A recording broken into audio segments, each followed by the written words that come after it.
Të dashur shqiptar, sot do të flasim për qytetin e Vlorës. Është qyteti më i rëndësishëm në Shqipëri. Aulona është një qytet i lakonisë, një nga 100 qytetet, dhe banori i tij quhet Aulonit. Një tjetër qytet me këtë emër ndodhet në Arkadia dhe banori quhet Aulonios. Është emër grek. Një i tretë është qyteti ose vendi në Kret. Ka gjithashtu edhe një vend të tillë në Arabi me këtë emër, të vendosur nga trupat e Aleksandrit të Madh atje.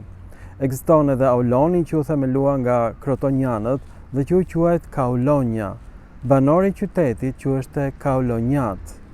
Pra ky është një fragment nga vepra e Stefanusit të Bizantit, është shumë i saktë dhe tregon që emri i Vlorës është si në dialektin e shqipes së veriut. Vlona nga Aulon.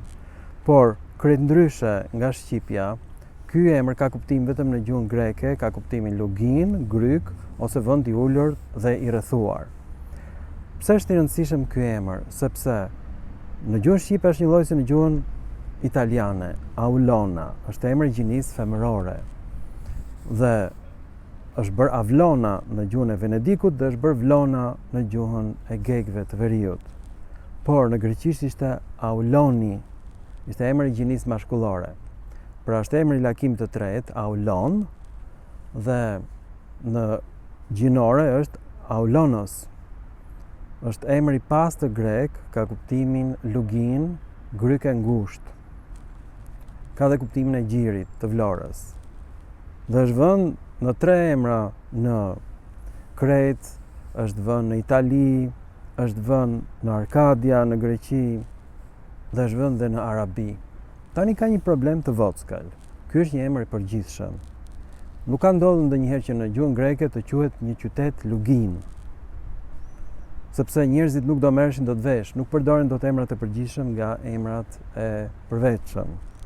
Pra kjo rezulton që popullsia vendase nuk kuptonte greqisht dhe kur kolonistët grek erdhën aty, u vendosën nga trupat e Aleksandrit të Madh dhe Aleksandri i Madh e ka pushtuar Ilirin, i ka vënë emrin edhe Durrësit.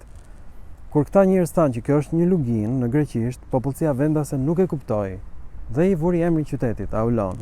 Në njëta gjë ka ndodhur dhe me arbanitët në Greqi, edhe me albanët që thot vet Stefanus i Bizantit, që kanë qenë në Kret, në qytetin Alba dhe Albi, 2 qytete albane. Pra këta alban nuk merrin vesh greqisht.